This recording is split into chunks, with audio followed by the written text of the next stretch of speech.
Students, how are you? আশা করি সবাই ভালো আছো। তো আজকে আমরা ক্লাস 6-এর ইংলিশ সেকেন্ড পেপারের গ্রামার অংশের changing sentence, assertive to imperative এবং এক্সক্লেমেটরিগুলি করাবো। তোমরা ভালো করে একটু খেয়াল করবে। তো এগুলো ভালো করে খেয়াল করে বুঝে বইয়ের যে অনুশীলনী এক্সারসাইজ আছে ওখান থেকে আমরা প্র্যাকটিস করতে পারবে। তো চলো আমরা এগুলো আস্তে আস্তে করি, দেখা যাক এগুলো কীভাবে আমরা রুলস অনুসারে করে এগুলো গ্রামারের রুলসগুলো দেখাতে পারি। একটু খেয়াল করো। ওকে, দেখো changing sentence assertive to imperative. আচ্ছা, তো আমরা জানি ইম্পারেটিভ বলতে বোঝায় আদেশ, অনুরোধ, নির্দেশ, প্রস্তাব, এই জাতীয় শব্দগুলো, এই জাতীয় বাক্যগুলোকে ইম্পারেটিভ বলা হয়। তো ধরনের অ্যাসার্টিভ থেকে ইম্পারেটিভে চেঞ্জিং। ওকে, চলে আসো কথাটা রুল দেখাই আমরা রুল 1। আচ্ছা, তাহলে আমরা একটা উদাহরণ দিয়ে আগে, তাহলে একটু ক্লিয়ার হবে। উদাহরণ দিয়ে করাবো। Assertive,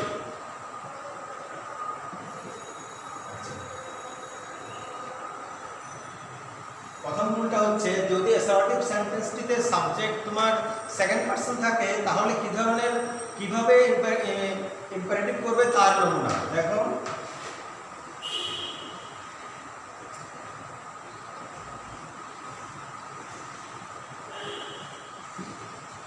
You must go to school. ওকে, দেখতে পাচ্ছ এই যে অ্যাসার্টিভ সেন্টেন্স, মানে ইউ হচ্ছে সেকেন্ড পারসন আর আমাদের প্রথম রুল 1 হচ্ছে সেকেন্ড পারসন দিয়ে সাবজেক্ট ইউ সেকেন্ড পারসন হলে তুমি কিভাবে অ্যাসার্টিভ থেকে ইম্পারেটিভ করবে দেখো। আচ্ছা, তাহলে এই যে মনে করো ভার্ব, এই যে গো ভার্ব থেকে আমাদের শুরু লাইন গো টু স্কুল। তাহলে গো যে মেইন ভার্ব আছে সেই গো দিয়ে তুমি ইম্পারেটিভ লাইনটা স্টার্ট করবে, তাহলে আনসার হয়ে যাবে গো to school. Go to school. তাহলে আমি আগে যেটা বলেছিলাম ইম্পারেটিভ আদেশ, অনুরোধ বোঝায়। দেখো গো, তাহলে এই সেন্টেন্সের প্রথমে ভার্ব দিয়ে শুরু করা মানে এই বাক্যটি দিয়ে আদেশ বোঝাচ্ছে, অর্ডার বোঝাচ্ছে। তাহলে go to school, you must go to school, সার্টিফিকেটকে ইম্পারেটিভ করলাম go to school, straight go to school. তাহলে এটা হলো আমার ইম্পারেটিভের এক্সাম্পল। তো তোমরা বুঝলে যে সেকেন্ড পারসন যদি সাবজেক্ট হয় ইউ, কেমন, তাহলে এটার ইম্পারেটিভ করতে গেলে মেইন যে ভার্ব থাকে প্রিন্সিপাল ভার্ব গো, সেই গো থেকে বাকি অংশটুকু তুমি লিখবে, সেটাই ইম্পারেটিভের আনসার হবে। ওকে, আচ্ছা, এটা আমরা রুল 1 এ দিলাম। আচ্ছা, এবারে দেখো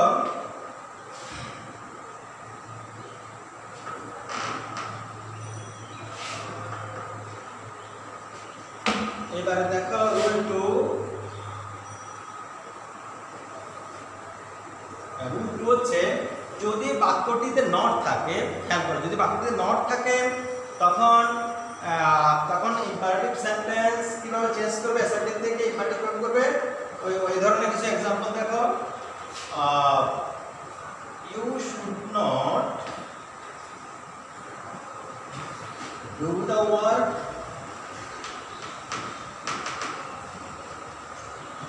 তাহলে ইউ শুড নট, দেখো এই রুল 2 তে দিলাম যে এখানে সেকেন্ড পারসনের সঙ্গে নট যুক্ত থাকবে। যদি লাইনে যদি থাকে তাহলে ওটাকে কিভাবে তুমি ইম্পারেটিভ করবে তার একটা এক্সাম্পল দিলাম। You should not do the work, আমার কাজটা করা উচিত নয়। তাহলে এটিকে আমরা কিভাবে ইম্পারেটিভ করব দেখো। তখন তুমি ইম্পারেটিভের নেগেটিভ আনবে, ডোন্ট। ডোন্ট, যেহেতু নট আছে, ডোন্ট ডু দ্য ওয়ার্ক। এটা আমার আনসার হয়ে যাবে ডোন্ট ডু দ্য ওয়ার্ক। তাহলে এটাও imperative statement, don't do the work. এটা অর্ডার বোঝাচ্ছে, imperative statement, don't do the work, কাজটা করতে পারবে না বা কাজটা করবে না। ওকে, তাহলে তোমার রুল 2টাও বুঝতে পারলে, ইম্পারেটিভ পরিবর্তন করে রুল 2 গেল। এবার চলে আসে রুল 3।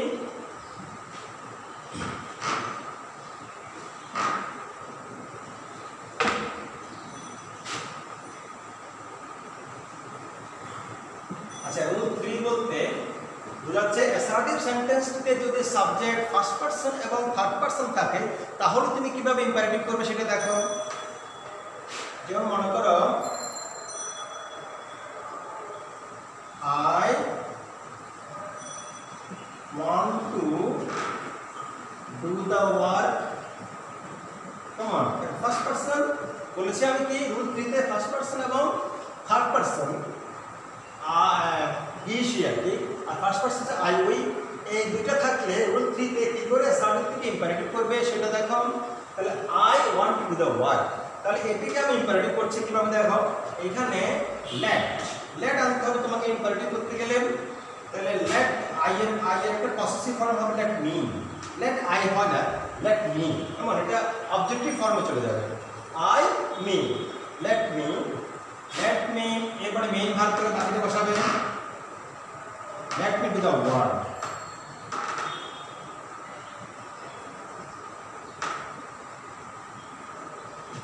ওকে, তো let me do the work এটা হলো আমার ইম্পারেটিভের আনসার। এবার তুমি এবারে কি দেখতে পারো, থার্ড পারসনে একটা एग्जांपल দেখতে পারো, যেমন হি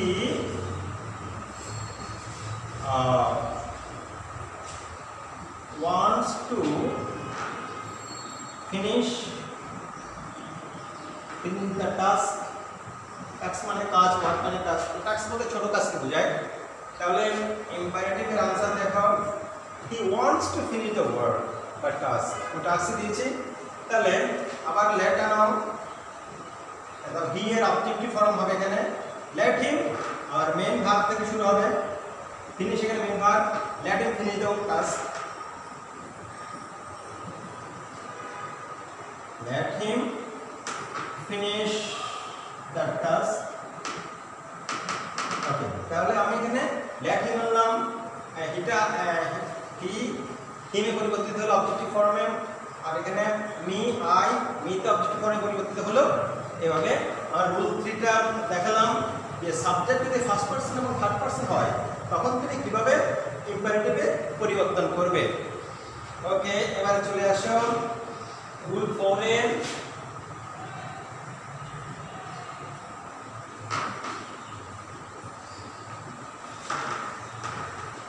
রুল 4 দেখো, যদি ফার্স্ট পারসন এবং থার্ড পারসন তোমার সাবজেক্ট থাকার পর ওখানে নেগেটিভ থাকে তখন কিভাবে করবে, তোমরা উই দিয়ে দিলাম first person plural, we should not hate, we should not hate the poor, আমরা গরিব মানুষকে উপহাস করা উচিত নয়, হেট বা ঘৃণা করা উচিত নয়। হেট বলতে এখানে ঘৃণাই বোঝাবে। তাহলে we should not hate the poor, তাহলে এখানে যেহেতু নট আছে নেগেটিভ, তাহলে let us not, we এর অবজেক্টিভ ফর্ম দিলাম আমরা us, let us not hate the poor, আমরা গরিব মানুষকে ঘৃণা করা উচিত নয়, কেমন, লেট আস নট, আমরা যেন না করি ঘৃণা। Okay, let us not hate the poor, তাহলে আমরা দিয়ে দিলাম কি ফার্স্ট পারসন থাকলে কিভাবে তুমি ইম্পারেটিভ করবে, late us not hate the পোর। তো এরকম থার্ড পারসনের উদাহরণ হবে। আচ্ছা, এবার আমরা রুল 5 এ যাচ্ছি, দেখো rule 5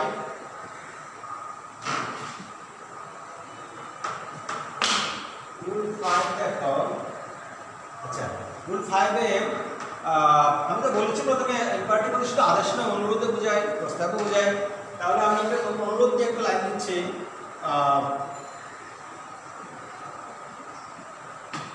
you are requested to help me। ওকে, তাহলে স্টার্টিং লাইনটা দেখো, you are requested to help me। তাহলে এখানে রিকোয়েস্ট থাকলে সেখানে এটা অনুরোধ বোঝাচ্ছে। এটা তুমি যদি ইম্পারেটিভ চেঞ্জ করতে চাও তাহলে তোমাকে প্লিজ ওয়ার্ড আনতে হবে, প্লিজ প্লিজ দিয়ে একটা কমা দিবে, প্লিজ হেল্প মি। আর এখানে ভার্ব ফ্রেজ, এখান থেকে প্রিন্সিপাল ভার্ব হেল্প মি, তাহলে প্লিজ কমা দিয়ে হেল্প মি। আচ্ছা, তাহলে এগুলো আমার ইম্পারেটিভ স্টেটমেন্ট হয়ে গেল। তাহলে ইউ আর রিকোয়েস্টেড কি পর্যন্ত বাদ দিয়ে তুমি প্লিজ লিখে প্রিন্সিপাল বাদ দিয়ে বাকি অংশ হেল্পফুল বসালে ইম্পারেটিভ আনসারটা হয়ে যাবে। তাহলে এগুলো আমার রুল 5। ওকে, এরকম আরও অনেক উদাহরণ হতে পারে, তোমরা বইতে অনুশীলন দিয়ে দেখে নিও। এবার চলে আসো rule 6।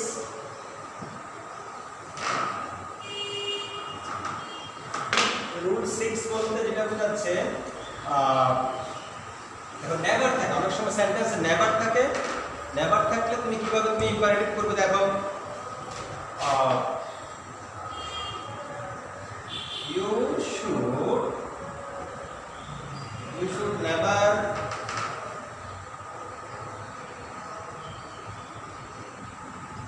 go there. Okay, you should never go there. তুমি কোনোদিন সেখানে যাবে না, যাওয়া উচিত নয় বা যাওয়া যাবে না। এখন হচ্ছে তাহলে শুড নেভার, নেভার থাকলে তাহলে তুমি কি করবে, ইম্পারেটিভ করার সময় নেভারের পর থেকে আনসার পর্যন্ত লিখবে, শেষ পর্যন্ত লিখবে। তাহলে নেভার থেকে শুরু হবে, নেভার থেকে বাকিটা বসালে তোমার ইম্পারেটিভ আনসারটা হয়ে যাবে। তাহলে নেভার, নেভার গো দেয়ার। আচ্ছা, নেভার এমনিতে নেভার অ্যাডভার্ব, এটা একটা নেগেটিভ শব্দ। নেভার কখনো নয়, তাহলে এটা অনেকটা নটের কাজ করে। তাহলে never go there, you should never go there কে আনসার করলাম কি ইম্পারেটিভে নেভার গো দেয়ার। তাহলে আমরা ইউ শুডকে বাদ দিয়ে নেভার থেকে শেষ পর্যন্ত লিখবো, তাহলে আমাদের ইম্পারেটিভের আনসারটা হয়ে যাবে। ওকে, তাহলে মোটামুটি আমরা 6টা রুলস দেখালাম। এছাড়াও ইম্পারেটিভে তোমরা অনুশীলনী বইতে অনেকগুলো দেখবে, আরো প্র্যাকটিস করতে পারবে। আচ্ছা, যে এবার আমরা দেখি এক্সক্লেমেটরি কয়েকটা রুল আছে, এগুলো একটু করি।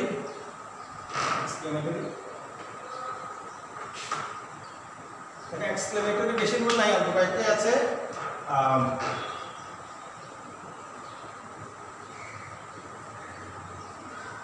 এক্সক্লেমেটরি বলতে কি বোঝাচ্ছে, আশ্চর্য বা বিস্ময়সূচক বাক্য বা এক্সপ্রেশন প্রকাশগুলোকে আমরা এক্সক্লেমেটরি হিসাবে চিনি।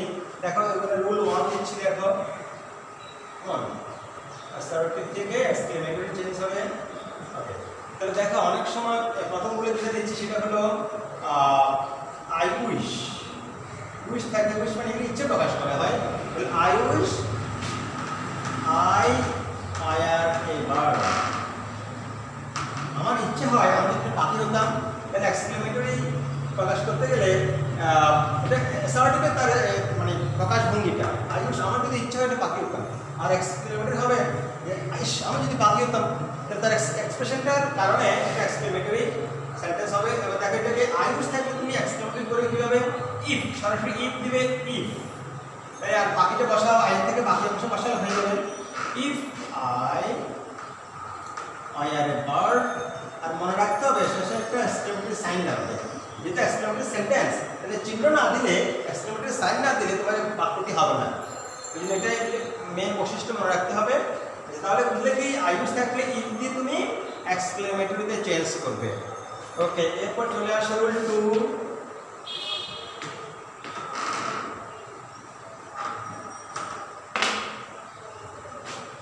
রুল 2 দেখো, রুল 2 হতে পারে যেমন মনে করো hurray.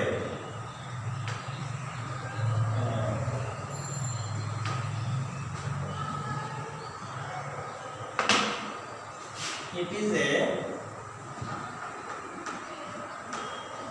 matter of joy that he got a prize. Okay, তাহলে এই সার্টিন স্টেটমেন্টটা হচ্ছে ম্যাটার অফ, যেটা আনন্দের একটা বিষয়। তো ম্যাটার অফ জয়, বলতে আনন্দের ব্যাপার। তো এটাকে তুমি এক্সপ্লেন করতে হলে এটাকে হুররে দিয়ে স্টার্ট করতে হবে। তখন এক্সক্লেমেটরি সাইনটা এই জায়গায় বসে যাবে, hurray he got a prize. কেমন, এই হলো আমার এক্সক্লেমেটরি করে দিলাম। আর হুররের পর করে এখানে এক্সক্লেমেটরি চিহ্নটা দিয়ে দিলাম। ওকে, তো রুল 2 গেল। রুল 3টা একটু দেখো।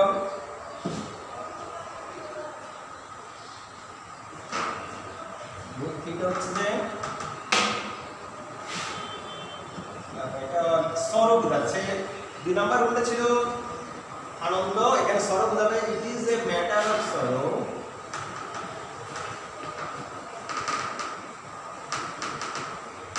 that his father died.